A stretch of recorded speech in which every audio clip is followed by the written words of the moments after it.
Va ora in onda il garage dell'Alfista, l'unica radiovisione dal cuore sportivo. Alla guida Antonino Danna.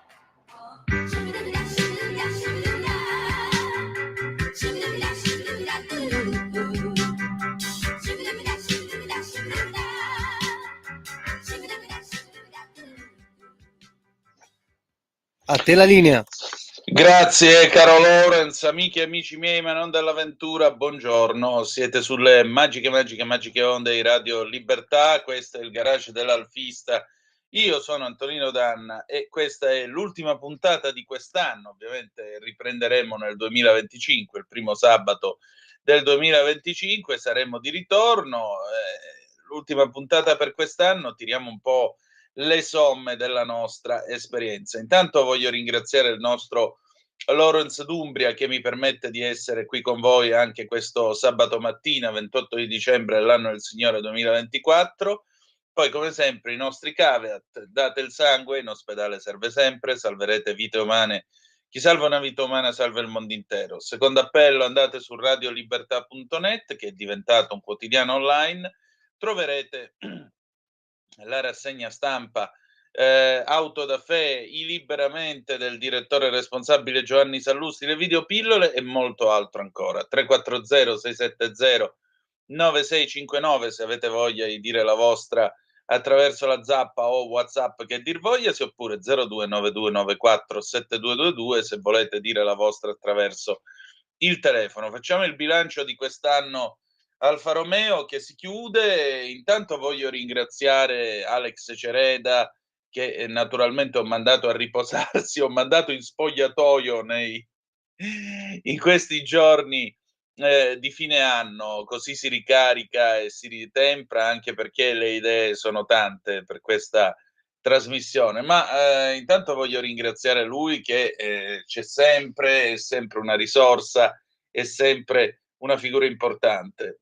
Voglio ringraziare tutti quelli che hanno partecipato a questa trasmissione nel corso di quest'anno. Voglio ringraziare tutti voi che pur non essendo alfisti, c'è chi mi scrive non sono un alfista, però mi piace seguire le vicende dell'Alfa Romeo attraverso questa trasmissione. Allora, detto ciò, l'anno che si chiude è stato un anno travagliato per il gruppo Stellantis, un anno che si chiude con la dipartita di Carlos Tavares dal ruolo di amministratore delegato di Stellantis. Arriva Philippe Imparato, uomo che ha già insomma espresso le sue capacità alla guida dell'Alfa Romeo. C'è molto da fare e in particolare lo voglio prendere come un segno di speranza più che altro questo video che è stato pubblicato appunto all'Alfa Romeo, video dell'Alfa Romeo che dice l'ANSA: dopo tante ricostruzioni grafiche apparse in rete, ecco che in un video sulla pagina ufficiale di Instagram di Alfa Romeo si può scorgere una parte dei gruppi ottici posteriori di quella che presumibilmente sarà la nuova Stelvio. Nella seconda generazione della vettura a ruote alte del Biscione, attesa per il 2025, sarà completamente nuova e a quanto pare avrà le luci posteriori unite da una firma luminosa che attraverserà tutto il retro dell'auto per congiungerle come vogliono le tendenze attuali. Non ci sono altre notizie in merito, ma il dettaglio delle luci posteriori apparse in un video che saluta il 24 e annuncia importanti novità per il 25 alimenta l'attesa per il secondo atto di un modello che ha riscosso successo sia per il design che per le doti dinamiche da riferimento della categoria degne del marchio Alfa Romeo. Aggiungiamo anche un'altra cosa: l'Alfa Romeo non aveva mai fatto un SUV di serie fino a quel momento, fino alla nascita della Stelvio. L'ha fatto, è venuto praticamente perfetto grazie alla piattaforma Giorgio su cui è stata costruita anche la Giulia, piattaforma che da sé è in grado di sfornare altri 3 modelli nel giro praticamente di un anno a modello per le sue capacità. Cerchiamo di non perdere il valore aggiunto di questa piattaforma nata sotto l'immenso Marchionne. A proposito di Giorgio, l'anno che si è chiuso ha visto l'addio, insomma, se n'è andato il 20 di maggio e è un vuoto che resta resta nel cuore di chi ama l'Alfa Romeo, di chi ha seguito l'Alfa Romeo nelle sue vicende IRI. Giorgio Langella se n'è andato il 20 di maggio, collaudatore provetto dell'Alfa Romeo, uno dei padri della 164, un uomo che ha dato la sua vita intera dal 1957 fino al 1992, potremmo dire in prima battuta, prima al Portello, poi ad Arese, poi dopo il 1992 diventando la memoria storica di quello che è stato il marchio del Biscione. Giorgio Langella, credo di non svelare nessun segreto, stava preparando un libro di memorie che aveva raggiunto già le 500 pagine e insomma vedremo insomma se questo libro vedrà la luce. Se vedrà la luce sarà un grande momento non solo di memoria ma anche di radici, perché solo se hai delle radici molto profonde puoi far crescere gli alberi molto alti. Un libro nel quale e nelle parole di quest'uomo tu potevi sentire veramente l'amore per una fabbrica, l'affetto per tutto ciò che essa ha prodotto, Arna inclusa, perché lui è anche tra i padri dell'Arna, e la passione. Certe cose si fanno solo se ci credi, lui ci credeva. E io auguro veramente all'Alfa Romeo del futuro di mantenere la stessa passione e di crederci allo stesso modo in cui ci ha creduto lui insieme con tutti i suoi colleghi. Giorgio Langella ha davvero speso una vita per l'Alfa Romeo, per rendere i suoi prodotti con una precisa anima. Lui diceva: l'automobile devi sempre toccarla, il collaudatore deve toccare l'automobile, ci si deve appoggiare perché le sta trasmettendo l'anima mentre l'automobile viene al mondo, diciamo così. E questo è il segno del fatto che le Alfa Romeo non sono affatto automobili come tutte le altre. Sono qualcosa di diverso, sono qualcosa a sé che ti entra dentro e ci resta. Manca molto. Io voglio salutare suo figlio Alessio e sua moglie, la signora Vilma, ancora una volta, per quello che lui ha rappresentato come memoria storica. È stato più volte nostro gradito ospite, soprattutto Giorgio Langella, quando facemmo il Garage dell'Alfista, il giornale in versione cartacea, fu tra i primi a crederci e io ricordo con molto affetto le telefonate che faceva a tarda sera per raccontarti questa o quella impresa. Gli era rimasta molto nel cuore la 164, gli erano rimasti nel cuore i collaudi che erano stati fatti soprattutto tra il gelo della Finlandia, fino ad arrivare addirittura per qualche metro in Unione Sovietica alla fine degli anni '80, che i collaudi in America. Lui raccontava sempre questa storia di quest'americano incontrato a Chicago, mi pare, in un bar. Questo aveva visto la 164 3000 fuori, gli disse: "Race, facciamo una gara". E insomma, malgrado l'americano avesse questa muscle car tutta cavalli, la 164, partendo dal semaforo, praticamente umiliò l'americano. La sera dopo Giorgio tornò nello stesso locale e qualcuno sulla specchiera gli aveva scritto: "Ciao Giorgio, viva Alfa Romeo".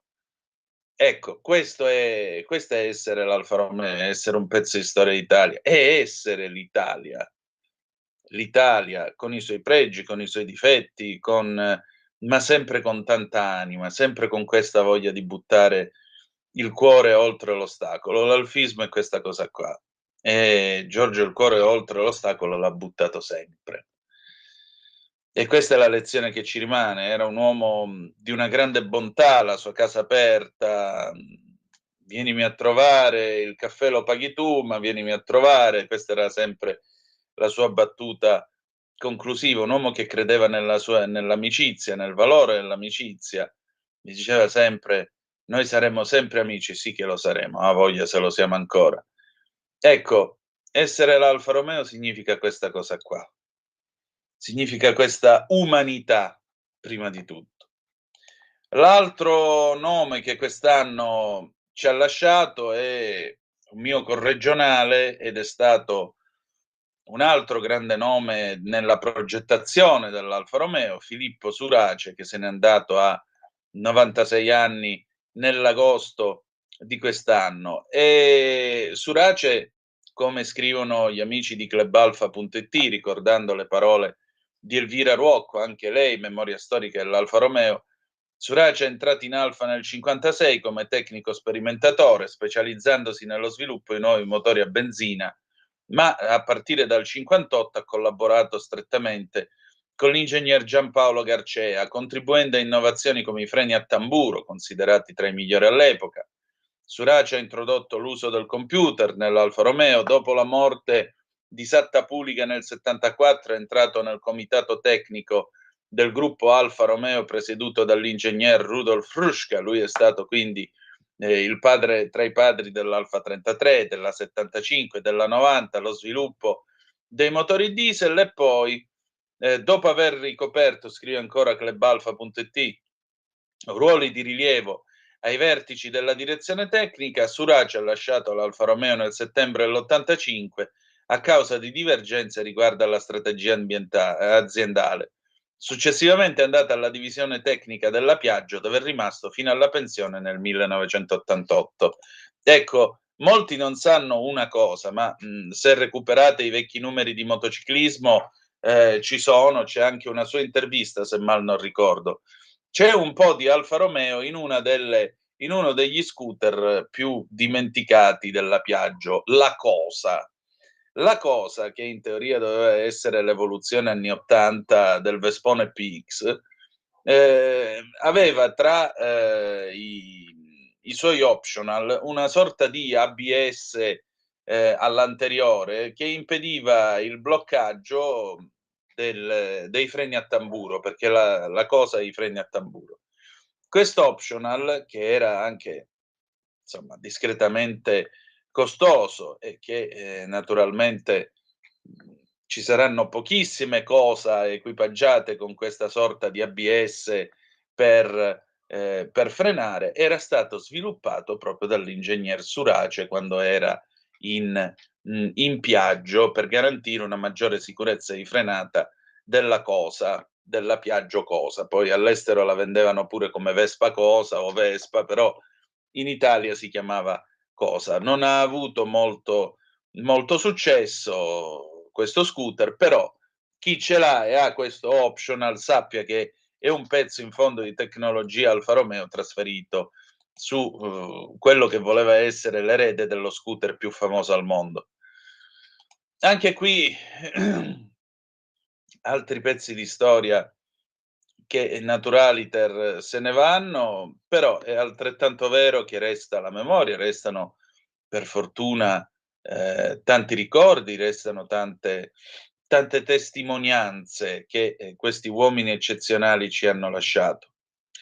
E allora noi chiudiamo quest'anno certamente nel ricordo, noi chiudiamo quest'anno, anche se volete, con una nota di tristezza, ma girata la curva, s'apre sempre un rettifilo, s'apre sempre nuova strada e ogni anno che comincia è un pezzo di strada che siamo destinati a percorrere, volenti o nolenti.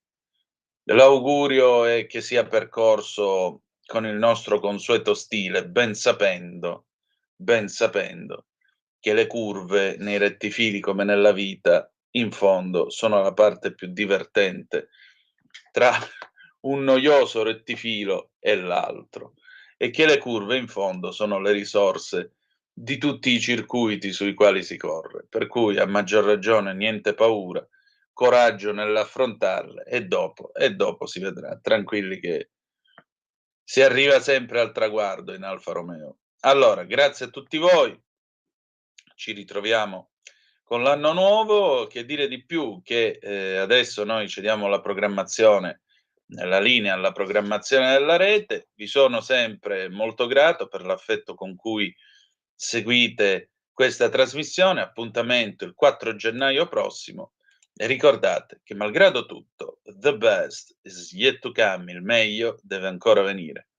Vi ha parlato Antonino Danna. Buon anno e sempre forza Alfa Romeo.